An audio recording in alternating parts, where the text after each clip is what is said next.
Hello and welcome back to the channel Held Dominance. Anthony here. Please remember to like and subscribe, and also click that notification bell if you're enjoying what you've seen and if you want to see more. Coming up, the RFL realignment has their first casualties. I'll bring you the results and scores from the Betfred Championship, attempt to go through the playoff picture and how it works, and good news when it comes to the broadcasting of the playoffs. Plus the final results, scorers and tables from the Betfred League 1. So we start with that news that the RFL will have major changes, with Ralph Rimmer and Karen Morehouse both leaving the RFL at the end of the year. Rimmer is to stand down as Chief Executive Officer at the end of the year, having served for more than 12 years with the governing body, while Karen Morehouse has been with the other executive director on the RFL board since 2018. Rimmer has been appointed Chief Operating Officer in October 2010 and then took over as CEO in 2018, while Morehouse was also the RFL's Chief Regulatory Officer in 2017. She has been with the RFL since 2008 and she joined as the compliance manager and is a non-executive director of the Rugby League World Cup 2022 and a trustee of Rugby League Cares. Speaking of his fellow board member's departure, Ralph Rimmer said Karen has played an increasingly influential role in the sport since joining the RFL in 2008. In the last 2 years, she has been pivotal in steering Rugby League through the unique challenges of the pandemic, being integral to the realignment of the sport, and then forging our new partnership with IMG. Her contribution and commitment to Rugby League has been immense, and she has been a standout performer in often the most testing of environments. The sport and the organisation has been massively benefited from her strength and sense of purpose over her tenure. On his own departure, Rimmer said, "It's the right time for me and the sport." He went on to say, "It's been the biggest privilege of my life to be the CEO of the RFL, and an immense challenge and responsibility to fill the role during such a tumultuous period for all sports, and for Rugby League in particular. After the initial shock of COVID, and as its impact on the sport became apparent, we resolved that we must do more than survive, and instead use it as an opportunity to set Rugby League on a new course. We have reshaped the sports governance with the formation of a new commercial arm, serving the whole of the sport, an essential step to forging a partnership with IMG, which is unique to British sport and holds the potential to take the Rugby League to the next level.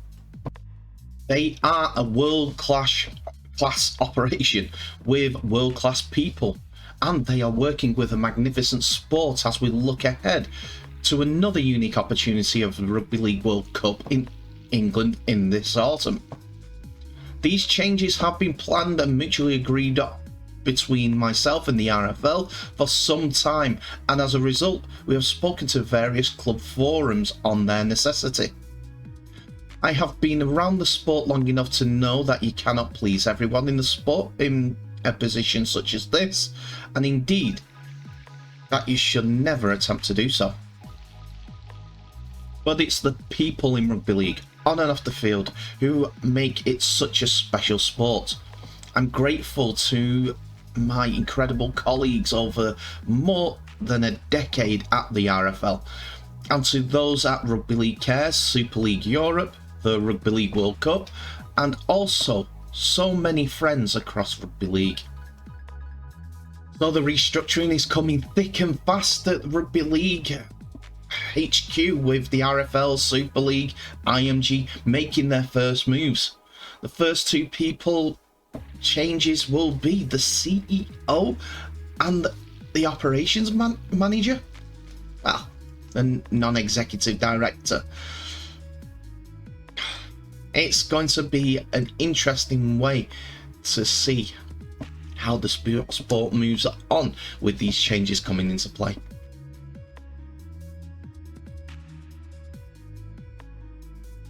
Let's continue with the RFL, as there were results and fixtures that need to be covered as Championship, regular season and League One season comes to an end. So, will Keighley become the unbeaten all year? Will there be any late changes to the playoff picture in the Championship? No, not really, but let's have a look. So the first game that we're going to look at is back on Friday, as Sheffield Eagles beat Featherstone. Well, were beaten by Featherstone 30 points to 18. The Eagles had Farrell, Johnson and Wood to thank for their tries, while Holmes kicked 3 goals. For Featherstone, Hardcastle, Jacks, Jones, Senny Lefeu and 2 tries from Smith were the point scorers who got over the line. Hall converted 3 of the opportunities to add the extras. Saturday's game saw Newcastle Thunder take on York City Knights, and York took it 24 points to 18.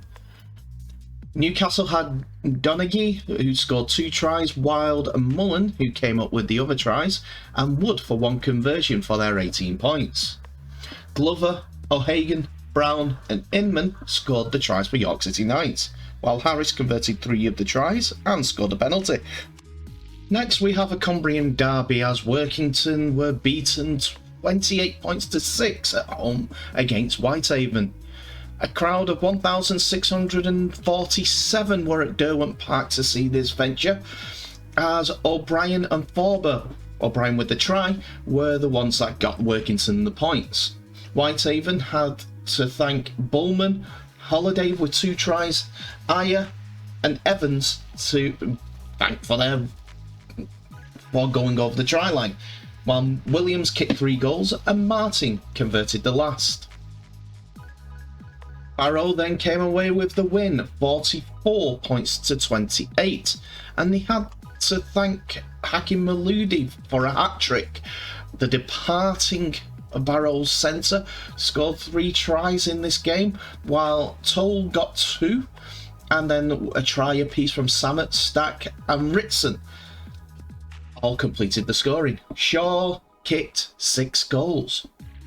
For Dewsbury, they had Sykes, Davis and Greensmith to thank for their tries. Greensmith with 2, Sykes and Turner with 2 conversions apiece, while they both got a penalty apiece for Dewsbury's 28 points. Must admit, one of my team of the year has been Batley Bulldogs, as they have put on a fine display yet again against Bradford, winning 40 points to 12. Batley have been fantastic all year, and they had to thank for their tries White, Morton, 2 from Hooley, Manning and Walshaw, who went over the try line. Gilmore kicked 6 goals and 2 penalties to complete the scoring for the Bulldogs. Bradford still have a few changes to go, but they had Butler and Hallis to thank for their tries, and Elliot Keir for 2 goals. And finally, the Lee Centurions juggernaut carried on, as they won 58 points to 6 against London Broncos. Lee Centurions had Smith, Ferguson with 2 tries, McDonald, Inu, Ipape with a hat-trick, Sidlow and Amone to thank for all their scoring, while Inu kicked 5 goals and Chamberlain kicked 4. Oldberg got London's only try and Leyland converted it. And that leaves Widnes Vikings versus Halifax Panthers, with the honour of being the final game shown in the regular 2022 season. It's live on Premier Sports from Halton Stadium, Widnes. Kick-off 5 PM, and that is tonight. And with that, here is the league table to finish Betfred Championship off. Lee Centurions have finished on 50 points for the year and take the league leaders' shield, with Featherstone coming in second.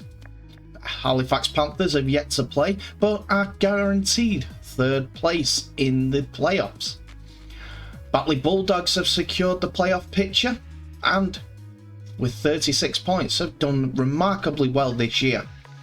Barrow Raiders come next, just being pipped by Batley, but York City Knights are there in a close battle at this end of the season.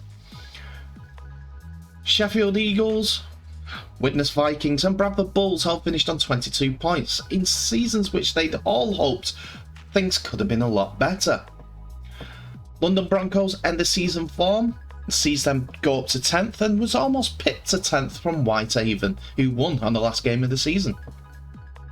Newcastle Thunder come next on 15 points, and they had dropped like a stone ever since Eamon O'Carroll left the club.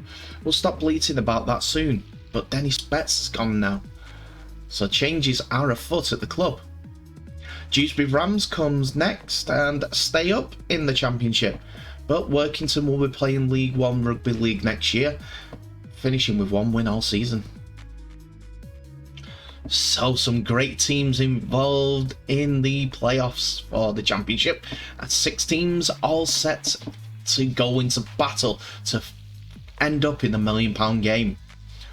Good news for those 6 teams is that in the 5 games that these 6 teams will be involved in, there will be 4 shown on Premier Sports. 1 from Week 1 eliminators, both for the semi-finals, and also the grand final, which is going to be at the highest placed team's home venue once the games in the semi-final have all been concluded. Anyway, I'll now try to explain to you a little bit of how the playoffs work, so please bear with me. It may not be 100% right, but it gives you some idea. Yes, comes with a disclaimer. That's how sure I am about the playoff picture in the Championship. So here is the finalists for the eliminator games, week 1 of the Championship playoffs. Halifax Panthers face York City Knights in the first game, while Batley Bulldogs and Barrow Raiders face each other. One of these games will be shown on Premier Sports. So, say York and Batley won. They would go against, well, first of all, York would face Lee Centurions. That is because through winning the league, Lee get the advantage. They get the advantage of playing the lowest ranked team left in the competition. And Batley Bulldogs will face Featherstone Rovers in the semi-final. Then, the winner of that game, of those 2 games, the highest ranked team from the league season will get home advantage for the £1 million game. So it could be a Barrow Grand Final against York City Knights at the home of the Raiders. So that gives you a little bit of an idea of how the structure works in the playoff picture. So I'm excited to see all the combinations and all the battles and everything like that. I know I said Barrow versus York, it could be Batley versus Featherstone at the Millennium Stadium, and Batley going up promoted after winning that. 6 teams in this competition, and I know it gets thinner and thinner, and it's more likely going to be at the Lee Sports Village against Featherstone. All that I can say is we'll have to watch. Could be very, very interesting.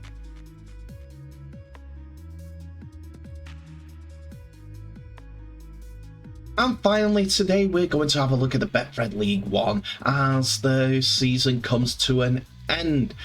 West Wales Raiders had finished their season last week, so we still have 5 games to find out who and what and where players and teams are going to be finishing.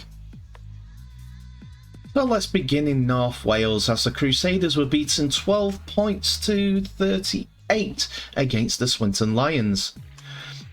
The Crusaders had Patrick Arvan to thank for his try and Brooks to convert, and Brooks as well for another try, and Johnson scoring 2 goals, but they had Hazard sent to the sin bin for dissent on the 76th minute.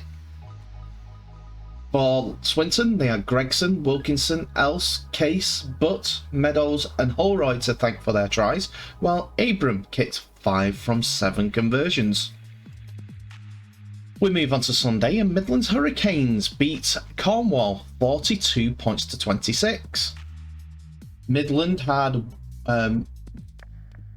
both of the Wellham brothers to thank for their try scoring. First of all, Matt Wellham went over, and then his brother Liam went over the try line. Before Walton, Boardman, Freeman, Heppel and Reed all went over for a try apiece. Stead kicked 7 from 7 conversions. Cornwall had Griffiths, Ray, Prisky with 2 tries and Cullen with a try as well. All to thank for their 4 pointers, while Prisky converted 3 from 5 attempts. The next game is Doncaster demolished London Scholars 70 points to 22. In what was a close game coming up to half time at 24 points to 22. So Doncaster put on 46 points, as well as nilling the Scholars in the second half. So looking at the point scorers, Whitmore, Sanderson, 2 from Smeaton, Ollett, Obson, Burns, 2 from Johnson, Corran, Ruin, Talu Papa all went over for tries, while Robinson kicked 11 from 11 conversions in a fantastic effort.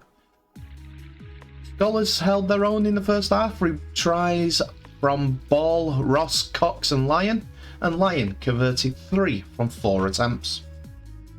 Oldham were on winning ways again, despite only naming 15 men in their squad for their game against Hunslet. Losing 6 points to 10 at half time, they won 30 points to 18, the Ruffians. They had Wellington to thank for a try, Yarrow, Restall with 2, and Morgan to thank for all their tries, while Ridyard converted 5 of the goals. Oldham wasn't the one that had 15 men. That's another team. Close by. Anyway. Hunslet had Mossop, Jordan Roberts and Render with 2 tries to thank for their 4 pointers, while Walker converted 1 of the tries. They may have named 15 men in the squad, but only had 1 substitute throughout the entire game. Rochdale Hornets were downed 24 points to 56 against Keighley Cougars. Rochdale had Killen, Moy, McNally and Rodden to thank for their tries. Moy celebrating his 41st birthday today, while Tyra kicked 4 goals. For Keighley, Graham, Gaylor, Stevenson, Junior Sal with 2 tries, Agoro, Spence, Feather and Young all went over 4 pointers. Miller kicked 8 conversions in this game. I have to say, a fantastic season for Keighley Cougars. They're invincibles, played 20, won 20, and I doubt that will be emulated again for quite some time. The coaching staff and all the players have done a fantastic job, and they got better as the season went on, adding more quality to the side. Players like Junior Sal coming in to the squad, Dane Chisholm, etc, all deserve credit for their efforts and fantastic attitudes to go through an entire season unbeaten. That's mentally on point. Not getting too above themselves, but knowing that they can do it, and they did. And with that, here is the league table in full. Keighley 20 from 20, 40 points, 989 points for. That defensive record as well, 194 points only conceded, less than 10 a game. That's amazing. Swinton Lions valiantly fought for second, with North Wales Crusaders and Doncaster just missing out on the second spot. It was always going to go one way. There was only one team, one permutation different that saw North Wales Crusaders winning or drawing, but staying in second place. But Doncaster put a fight up for it for second place all the way to the end. Just missing out by those 2 points. Rochdale Hornets end the season form, see them in 5th place, only 6 points behind the second place team. Not bad at all. Oldham and Hunslet come next on 17 points. Then Midland and London Scholars are on 12 points. There is a lot of changes now going to happen at the bottom end of the table, with Cornwall having a full pre-season to prepare for 2023, and West Wales Raiders also in the same sort of position, and actually being able to get players and coaches together more than 2 weeks before the start of the season. We could see a very, very competitive League One next season. And that's it for another episode, ladies and gentlemen. Thank you so much for watching. Please remember to like, subscribe and share this video worldwide, as well as clicking that notification bell for any updates on new videos that may be coming your way. We looked into this episode, didn't we, with the announcement of Ralph Rimmer leaving the RFL.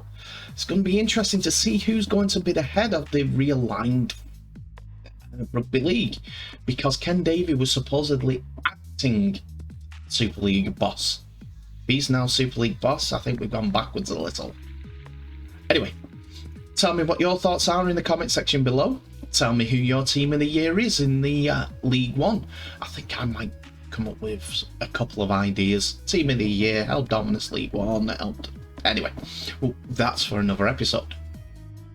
But anyway, tell me what your thoughts are in the comment section below.